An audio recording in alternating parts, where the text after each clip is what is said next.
Namaskar. A warm welcome to World News and Indian Perspective on All India Radio. This is Gaurav Sharma and with me is Prashant Kumar Sinha bringing glimpses of the major developments of the day from across the globe. Over the next half an hour, we shall bring you the latest from the world of politics, economy, sports, entertainment and more. The headlines. India celebrates 75th Independence Day. Prime Minister Narendra Modi underlines threat of terrorism and expansionism. Afghan President Ashraf Ghani leaves the country as Taliban enters capital Kabul. Air India commercial passenger flight from Kabul lands in Delhi. Bangladesh observes 46th Martyrdom Day of the founding president Sheikh Mujibur Rahman. Death toll in the 7.2 measure earthquake in Haiti reaches 304. Canada heads for federal elections as Prime Minister Justin Trudeau announces snap polls to be held on September 20th. Team of people with disabilities to create a world record by scaling Siachen Glacier flagged off under the banner Operation Blue Freedom. And in cricket, India plays second innings on the penultimate day of the second test between India and England at Lord's.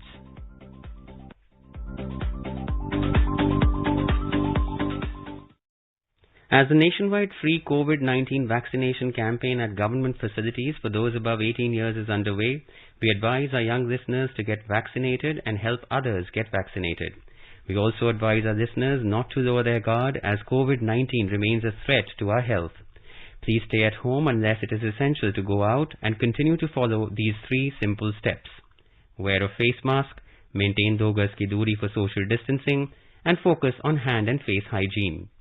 For any COVID-related information and guidance, contact the national helpline numbers 011 2397 8046 and 1075. And now the news in detail. The 75th Independence Day is being celebrated with patriotic fervor across the country and around the world. Prime Minister Narendra Modi hoisted the national flag on the 75th Independence Day and addressed the nation from the ramparts of Red Fort in New Delhi. He also inspected the Guard of Honor. Earlier in the day, the Prime Minister went to Rajghat to pay homage to the father of the nation, Mahatma Gandhi. For the first time this year, as soon as the national flag was hoisted by the Prime Minister, 2 Mi-17 1V helicopters of the Indian Air Force showered flower petals. Mr. Modi extended his greeting to the people and to those who love India and love democracy all over the world on the 75th Independence Day. He paid homage to the freedom fighters who gave their lives for the nation. आजादी के अमृत महोत्सव के इस पावन पर्व पर देश अपने सभी स्वतंत्र सेनानियों को राष्ट्र रक्षा में अपने आप को दिन रात खपाने वाले, आहुत करने वाले वीर वीरांगनाओं को आज देश नमन कर रहा है. Prime Minister also congratulated Tokyo 2020 Olympians who made the nation proud. The Prime Minister also said that regions as varied as Eastern India, Northeast, Jammu and Kashmir, Ladakh, including the entire Himalayan region, coastal belt or tribal region will become a big base for India's development in the future. The Prime Minister said India is not only dealing with terrorism but also expansionism. He said our actions today will determine our future. Our today will set the theme of 100 years of India's independence. Prime Minister Narendra Modi has thanked Prime Ministers of Australia, Bhutan, Nepal and Mauritius for their greetings on India's Independence Day. He also thanked the Presidents of Sri Lanka and Maldives for their greetings and good wishes. Responding to Australian Prime Minister Scott Morrison, Mr. Modi said India cherishes its increasingly vibrant partnership with Australia.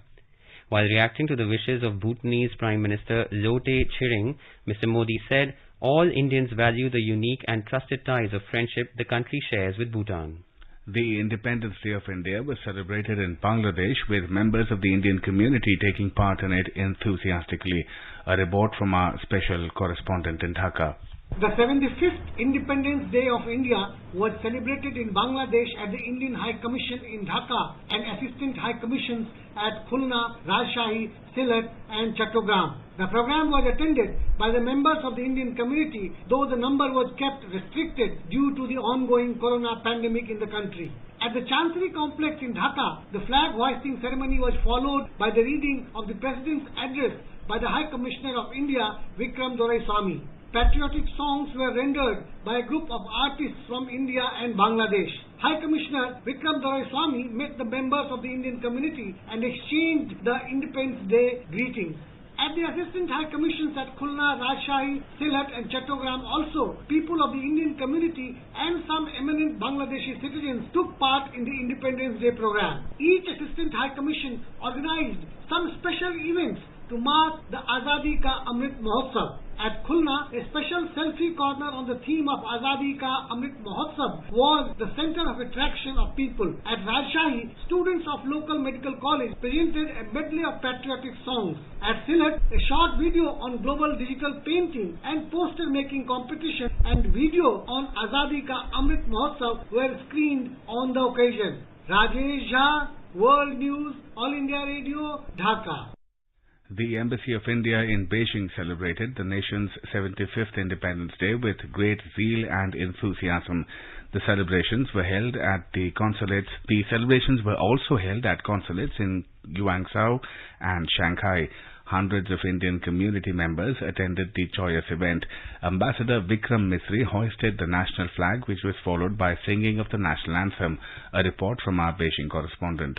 As part of Amrit Mahotsav, Indian Embassy organized many programs including a culture program and a webinar on 75 years journey of independent India with a focus on future path for a self-reliant India. Highlight of the program was a ramp walk by kids dressed as freedom fighters and eminent personalities of modern India. Poem for India competition was also organized, which saw huge participation from the expats who explored their creativity and imagination to bring out their love for their country. On the occasion of Amrit Mahotsav, Ambassador Misri also inaugurated a special photo exhibition with the theme India Through Chinese Eyes. This marvelous set of 37 paintings were made by Chinese artists and calligraphers displaying the views of India using Chinese art. At the webinar, leading Indian figures in China from the sectors of education, health, technology, culture and economy shared their valuable insights. Highlighting the importance of learning to live with the pandemic, Mr. Mistry lauded the Indian diaspora in China for adjusting their activities with the new reality. They shared their thoughts and experiences while outlining a path for a self-reliant India. They also shared the challenges lying ahead and the areas for improvement. Anshuman Mishra for World News, All India Radio, Beijing.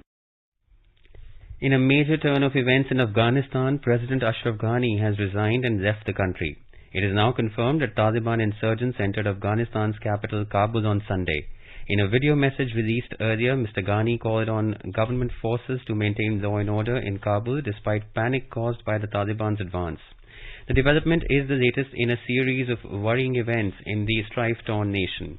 Meanwhile, head of the Afghan National Reconciliation Council, Dr. Abdullah confirmed in an online video that Mr. Ghani had left in a decision which is being criticized widely within and outside Afghanistan. Former President of Afghanistan, Mr. Hamid Karzai, in a tweet announced the formation of a coordinating council following the departure of Mr. Ghani. The council will be led by the head of the High Council for National Reconciliation, Dr. Abdullah, the leader of Hizb-e-Islami, Gulbuddin Hekmatyar, and Hamid Karzai. In another tweet, Mr. Karzai said that the council calls on security forces to curb chaos. On Saturday, in his address to the nation, President of Afghanistan, Mr. Ashraf Ghani, had vowed not to give up the achievements of the last 20 years and expressed hope to galvanize the country's armed forces as Taliban fighters edged closer to Kabul. In a televised address, Mr. Ghani said that the remobilization of its security and defense forces is the top priority and serious steps are being taken in this regard. Mr. Ghani added that consultations within and outside Afghanistan were taking place to try to end the conflict. The statement said that the move was to prevent chaos and reduce the suffering of people and to effect a peaceful transfer of power. Meanwhile, U.S. forces are being deployed to Afghanistan to ensure safety of the American embassy personnel and to facilitate the departure of Afghans under the Special Immigrant Visa Program. Pentagon spokesperson John Kirby said that the measures would be temporary and with a narrow focus. The UK is also deploying military personnel to Afghanistan on a short-term basis to assist British nationals to leave. Germany, meanwhile, has shut down its embassy in Kabul, citing the drastically deteriorating situation in Kabul. Meanwhile, an Air India commercial flight from Kabul landed in Delhi on Sunday. The plane AI-244 arrived in Delhi at 7:56 p.m. The Air India flight carried 129 passengers. It was delayed by 126 minutes according to the Air India website. According to official sources, Air India has also planned another flight on Monday to bring back Indians. Earlier this week, Indian personnel at the Indian consulates in Kandahar and Mazar-e-Sharif were evacuated via special flights. The External Affairs Ministry spokesperson said that the consulates would be functional with locally recruited staff. The Indian mission in Kabul had also issued an advisory for Indian nationals earlier this week, advising them to return via commercial flights. Bangladesh is observing the 46th Martyrdom Day of the founding president of Bangladesh, Sheikh Mujibur Rahman. Bangabandhu Sheikh Mujibur Rahman was assassinated along with 18 members of his family in Dhaka by some military men on the night of 15th of August 1975. Only two members of his family, his eldest daughter and current Prime Minister of Bangladesh, Sheikh Hasina, and her sister, survived as they were out of the country on that day. Elaborate arrangements have been made to observe the day with due respect and solemnity. Prime Minister Sheikh Hasina paid homage to Bangabandhu Sheikh Mujib by laying a wreath at his portrait in front of the Bangabandhu Memorial Museum at Dhanamondi Road, number 32 in the capital. Bangabandhu Sheikh Mujib was assassinated in this house in 1975. The national flag of Bangladesh is flying half-mast at all government buildings to mark the tragic day in 1975. This is All India Radio giving you the news. For quick news updates around the clock, follow us on Twitter at AIR News Alerts. In today's Hotspots section, we bring you a discussion on Prime Minister Narendra Modi's address on the occasion of India's 75th Independence Day. In conversation are Ashok Tandon, a political analyst, and Ruchika Chitravanshi, a journalist. India is celebrating the 75th Independence Day, and Prime Minister Narendra Modi in his address today has called for Sabka Prayas along with the Sabka Saath, Sabka Vikas and Sabka Vishwas slogan that he had given to build a self-reliant India. Now, Mr. Ashok Tandon, this is a very special Independence Day for the country. How was the speech of Prime Minister? It is not his first one. It's his 8th one, I believe. How was it special? What was so striking about it for you? As you very rightly said, it's a special Independence Day today because of the 75th Independence Day, which the Prime Minister said is an Amrit Mahotsav. And he rolled out a future plan for the next 25 years till the country achieves 100 years of independence. And in this long roadmap, the Prime Minister chalked out plans to pave the way for country's rapid development. And not only development, he said, now we have to reach towards saturation of all the schemes and projects which we have already undertaken. See, the 90-minute speech was laced with tributes to the freedom fighters, and he named a large number of freedom fighters. Particularly, he mentioned the women freedom fighters like Maharani Lakshmibai and some others. And then he also greeted the Olympians who were specially invited to be present at this occasion, and the applaud which they were given by the Prime Minister himself and the entire cabinet, council of ministers and other all dignitaries. And in this context, as we all know, COVID-19 is a very, very sensitive issue, and Prime Minister expressed grief and offers his condolences to the families of those who lost their life, who could not be saved, in spite of the best effort of the COVID warriors. And he hailed the scientists for the vaccination program, which the Prime Minister said is perhaps the largest vaccination program being undertaken by any country. 54 crore people have already got a dose of vaccine, indigenous vaccine. He said, imagine if we didn't have our indigenous vaccine. What would have happened? How would have we got the vaccine? And when? So all these issues were there. And then the Prime Minister said that his government is soon going to roll out 100 lakh crore Gati Shakti infrastructure plan that will provide jobs to lakhs of people and transform the country. And there were many highlights of the Prime Minister's speech, and then he had a tremendous faith in the youth. He said, our youth is that can-do generation. He dubbed the younger generation as can-do generation and said they can achieve everything. They set their mind to, and our actions today will determine our future. Our today will set the theme of our 100 years of India's independence. And then he said, there was a warning to people across the border. He said, by conducting surgical strikes and air strikes, we have given a message of the emergence of a new India to our enemies. It also conveys that India can take tough decisions. And then he went on to talk about the progress and development of Northeast and other sectors. About particularly, PM mentioned the railways and also the energy sector. And he said, Vande Bharat train, the 75 years, we will be launching 75 Vande Bharat trains. And as far as energy independence is concerned, he said he gave the figures how much India is spending on energy imports. And he said by the time India completes 100 years of independence, we would have moved toward electric mobility and 100% electrification of Indian Railway and self-sufficiency in the energy sector, and also at the same time becoming net zero carbon emitter by 2030. Now, because we've seen since 2014, since this government came to power, so many schemes have been announced. But this is the year that the Prime Minister has given us the 100% target. So how do you see that evolving? What are the 100% targets that we have to achieve, especially in the light of the thing that he said about how the next 25 years are very important, and he's talked about the Vision 2047 as well. So we are taking a very long-term view of things now. Couple of things which need to be mentioned in our discussion is how we promote roads, healthcare, education, employment and nutrition in our 110 aspirational districts, because they were lacking on the development metrics for so long. Many of these districts are in tribal areas. So we are working hard to ensure these districts reach the level of all other districts in the country. That was one promise which the Prime Minister made. But then one significant mention he made was about the sports. He said there was time when sports was just considered as extracurricular activity. Parents used to tell children that they would spoil their life if they keep playing. But now there is awareness regarding sports and fitness,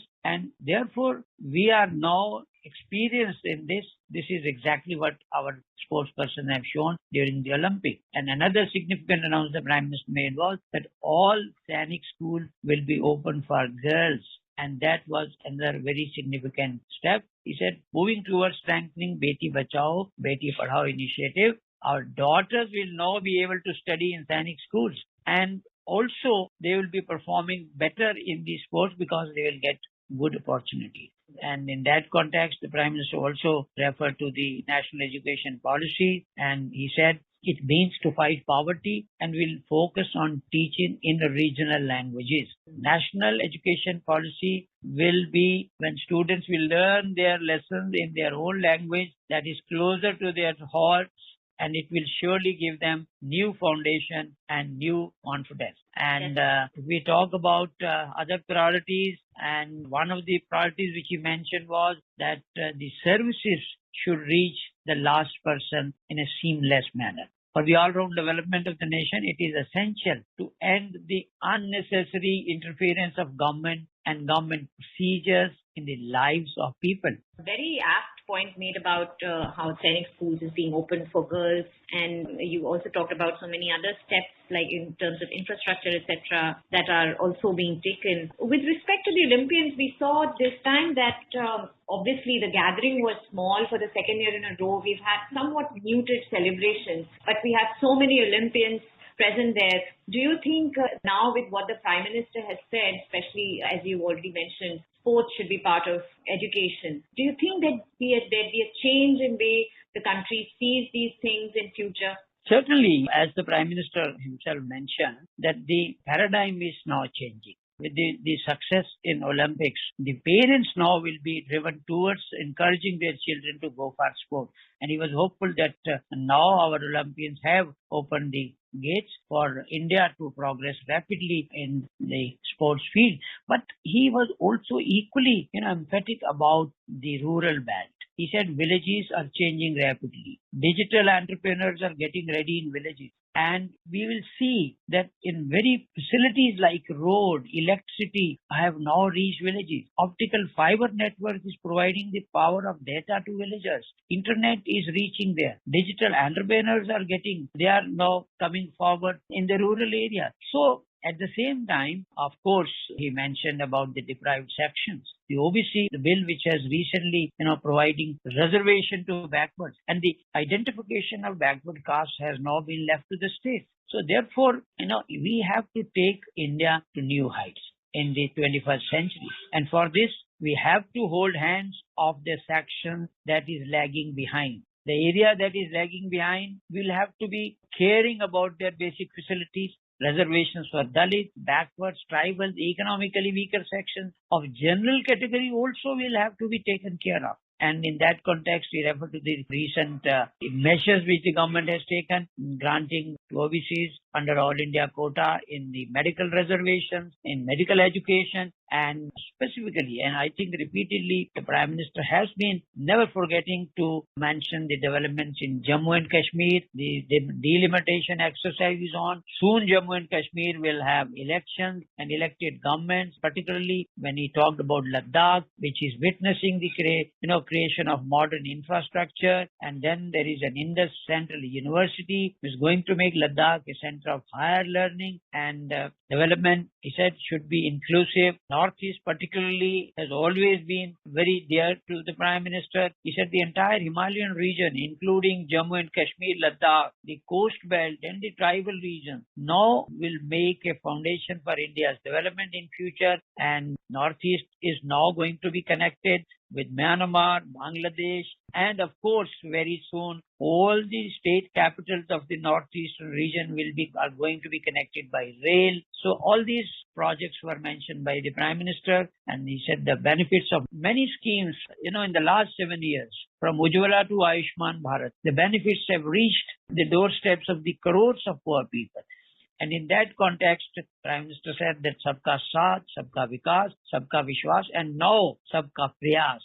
That means the effort of everybody is going to meet our goal of building Atmanirbhar Bharat. Especially when we celebrate 100 years of independence, we would have reached the saturation of all our ambitions, all our projects, and all our targets.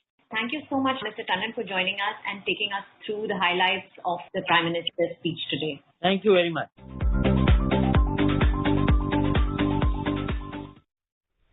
In Haiti, at least 304 people died and hundreds were injured after a major earthquake struck southwestern Haiti on Saturday. Authorities said the quake has reduced churches, hotels, schools and homes to rubble. The United States Geological Survey said that the 7.2 magnitude quake was followed by a series of aftershocks. Haiti's Civil Protection Service said the preliminary death toll stood at 304, with at least 1,800 injured and more people unaccounted for. Preliminary rescue operations by emergency teams and ordinary citizens had saved many people. In Canada, the federal elections will be held on the 20th of September. The decision to announce snap polls was taken on Sunday. After a meeting with Prime Minister Justin Trudeau, Governor-General Mary Simon allowed his request to dissolve Parliament. Canada's next election was set for October 2023. In his address from Rideau Hall on Sunday, Mr. Trudeau also wished India on its Independence Day. He said that more than 1.4 million people of Indian descent call Canada home, making valuable contributions to the country and helping us build a stronger future. Prime Minister Narendra Modi said green hydrogen will help India make a quantum leap in terms of climate action. Announcing the National Hydrogen Mission in his Independence Day address, Mr. Modi envisaged making India a global hub for green hydrogen hydrogen production and export. He affirmed that it will not only help India to make new progress in the field of energy self-reliance, but will also become a new inspiration for clean energy transition all over the world. The Prime Minister also asserted that India is the only nation that is on the path of meeting its climate goals. External Affairs Minister of India, Dr. S. Jaishankar, will be visiting New York during India's presidency of the United Nations Security Council UNSC and will be presiding over two high-level signature events on the 18th and the 19th of August. The first event on the 18th of August 2021 will be an open debate on protecting the protectors, technology and peacekeeping, while the second event on the 19th of August 2021 will be a high-level briefing on threats to international peace and security caused by terrorist acts. Both of these topics are priorities for India during its UNSC innings. Moving on to sports, the Indian contingent at the World Archery Youth Championships in Wrocław, Poland has won 15 medals, including 8 golds. Prime Minister Narendra Modi in a tweet congratulated the team and said that they have made India proud. In football, in the English Premier League, West Ham beat Newcastle United 4-2 in their first match of the season. Tottenham take on Manchester City in tonight's encounter. Elsewhere, World Cup winning German football legend Gerd Müller died at the age of 75. Müller's former club Bayern Munich confirmed this on Sunday. Müller struck 68 times in 62 internationals for West Germany and is third in the all-time list of World Cup goal scorers. In cricket, Moeen Ali spun a web around the Indian middle order as he claimed the wickets of Ajinkya Rahane and Ravindra Jadeja in quick succession in the final session on day 4 of the second test at Lord's. India were placed at 181 for 6 after 82 overs with a lead by 154 runs. Rishabh Pant with 14 and Ishant Sharma on 4 are on the crease. For England, Mark Wood took 3 wickets while Moeen Ali took 2. Earlier, Joe Root's unbeaten 180 helped England post 391 in reply to India's 364 in the first innings. And now let us take a look at the major developments around the world as reported in the foreign press. The Guardian writes, Afghanistan on brink of Taliban takeovers as fighters take up positions on outskirts of Kabul. The Globe and Mail reports Red Cross reports to say at least 20 killed in Lebanon fuel tanker explosion. Sputnik News reports Uzbekistan says its diplomatic missions in Kabul and Mazar-e-Sharif continue operating. Sputnik News writes 13 reported dead after truck explosion in Karachi, Pakistan. Sydney Morning Herald reports children hospitalized with COVID-19 in US hits high record. And Financial Times writes iron ore rush creates mining boomtown in Brazil.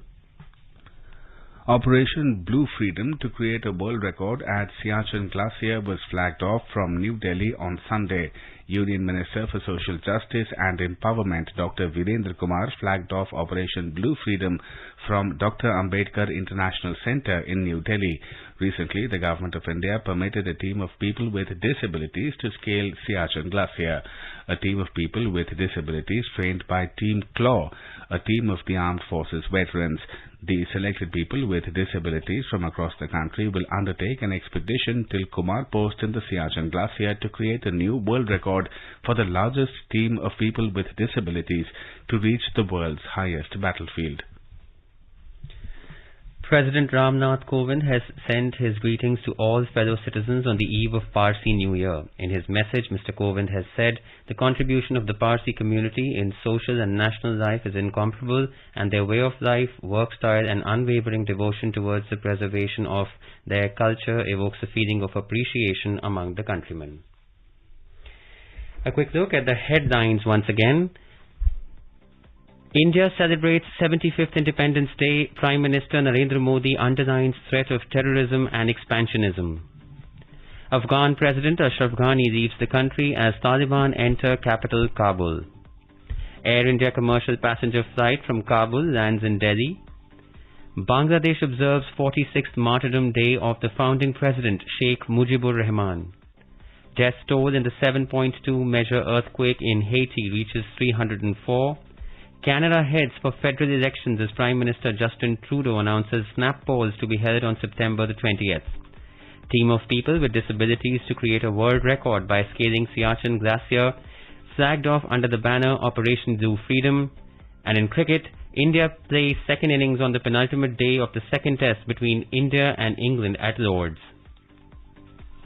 India is celebrating the 151st birth anniversary of Mahatma Gandhi. Before we end, let us listen to his favorite bhajan, Vaishnav Jan, by artists from India on its Independence Day.